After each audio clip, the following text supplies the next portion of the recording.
will be discussing about getting started with MCP servers in Visual Studio Codes. Okay, so nowadays, AI assistants like GitHub Copilots are becoming much more powerful. But have you ever wondered like how AI can interact with the tools like browsers, databases, security scanners?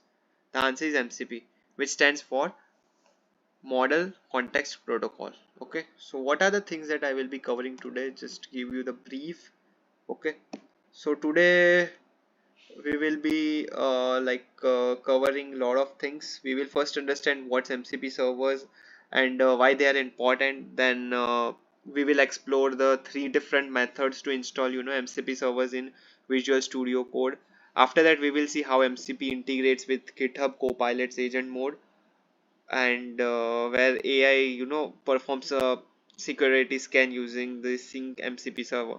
And finally, we will learn how to manage MCP servers and synchronize them across multiple devices. So by end of the video, you will understand the complete workflow, how or complete workflow of using MCP server inside Visual Studio Code. Okay, so without wasting time, let's go ahead. So first of all, let's understand the evolution of AI capabilities with MCP. So this is a short, like I can say, infographic just for you I have created to make the things very easy. So let's compare AI without MCP and AI with MCP. Okay, so without MCP, AI has only static knowledge. It can answer questions and explain concepts, write codes and provide suggestion, but it cannot interact with the external application.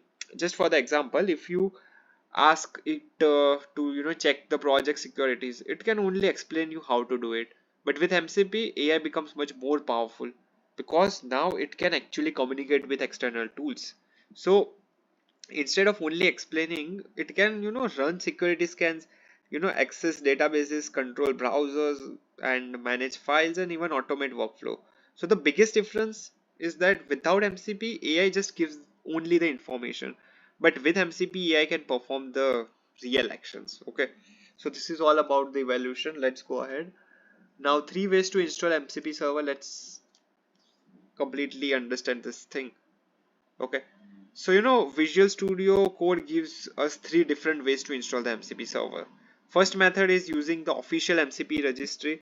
We simply visit the Visual Studio Code MCP website and we choose the server we want and install it with just a click. Okay, then second method is through the command palette.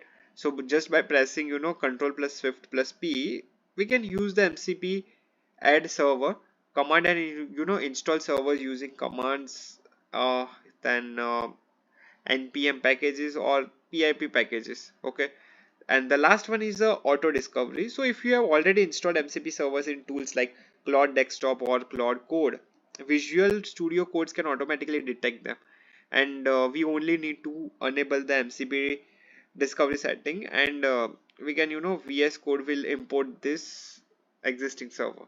That's it. Okay, so these are the three ways where you can install the MCP server. Okay, let's go ahead. Understanding the MCP configuration. This is a very important mcp.json. So every MCP server is installed in Visual Studio Code is stored inside this configuration file, and the file we called is mcp.json. Okay, so you can think of this file as a control center for all your MCP servers. It stores important information like the server name, then the command used to start it, its execution details, permission and various settings. Okay, so whenever we install a new MCP server, Visual Studio Codes automatically update this file. So if needed, we can also manually edit this configuration to customize server behavior or change permissions. Okay, so in simple words, if I want to conclude, so I can say mcp.json tells Visual Studio Code how each MCP servers should work. Okay, so this is what the whole topic about mcp.json, how you can do the configuration. Let's go ahead now using MCP servers with GitHub Copilot. Let's understand this thing. How can you use MCP server with GitHub Copilot? Okay, so now let's see how MCP works with GitHub Copilot. So first step is simply to open GitHub Copilot inside Visual Studio Code, and instead of asking AI mode or edit mode, we switch to agent mode, because agent mode allows AI to interact with the external tools.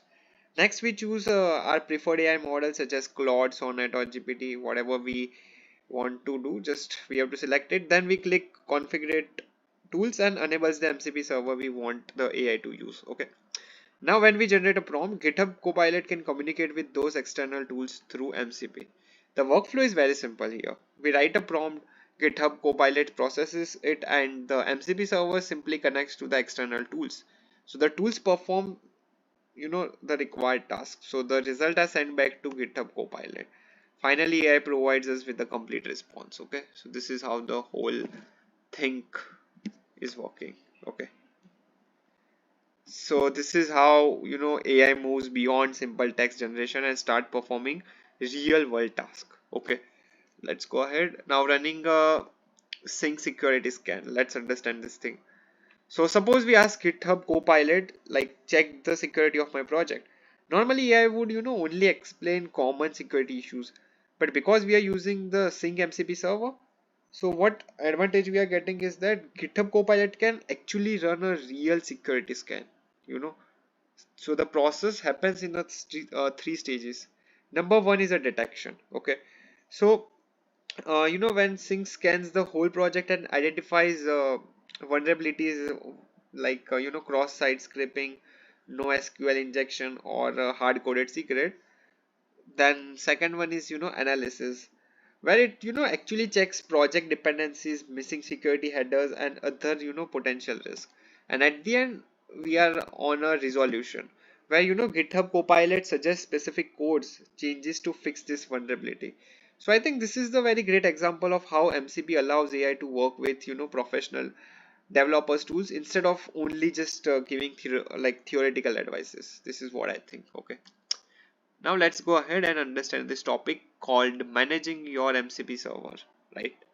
So once multiple MCP servers are installed, we need to we need a way, like we need a way to manage all the MCP servers. So Visual Studio Codes provides two options. Number one is extension panel. So from here we can easily start, stop, restart, or uninstall any MCP server with just a one click. Okay. And the second option we are getting is user configuration, where we directly edit the mcp.json file. So this allows us to control permissions, server resources, configurations, and model access in more detail. So whether you prefer a graphical interface or manual configuration, Visual Studio Codes gives you complete control over your MCP server. Okay, so this is also very important you to understand. I hope you got the point. Okay, let's go ahead. Synchronizing MCP server configuration. Let's understand this thing. Okay, so similarly I have taken a small infographic for you to get the better clarity on this topic. Okay, so many developers use multiple devices such as desktop, laptop, or cloud development environments like GitHub code spaces. But without synchronization, we would have to install and configure every MCP server manually on each device. Fortunately, Visual Studio Code supports setting syncs. Okay, so once we enable setting syncs and include MCP server configuration, all your installed server settings and configuration are automatically get like uh, automatically get synchronized across every device linked to your account. This literally saves times and reduce repetitive setup works and ensures a consistent development environment where we work. So this is the best thing. Okay, so yeah, this is all about the MCP servers. I hope you got some value, and at the end I want to tell you one thing is that we have explored three methods for installing MCP servers, and we have understood the mcp.json configuration works also. Okay, but the key takeaway from this whole video is that MCP transforms AI from a tool that only provides answer into one that can perform real actions and automate development workflow. So this is a key takeaway which you can take from this whole presentation or whole video. I hope you got some value. If you get some value, then please do like and comment, because your comment will help us to make more videos on this type of topic. Okay, see you in the next video. If you have any question or any doubt, Feel free to ask in the comment section below. I will answer you as soon as I can. Thank you for watching. Bye and have a nice day.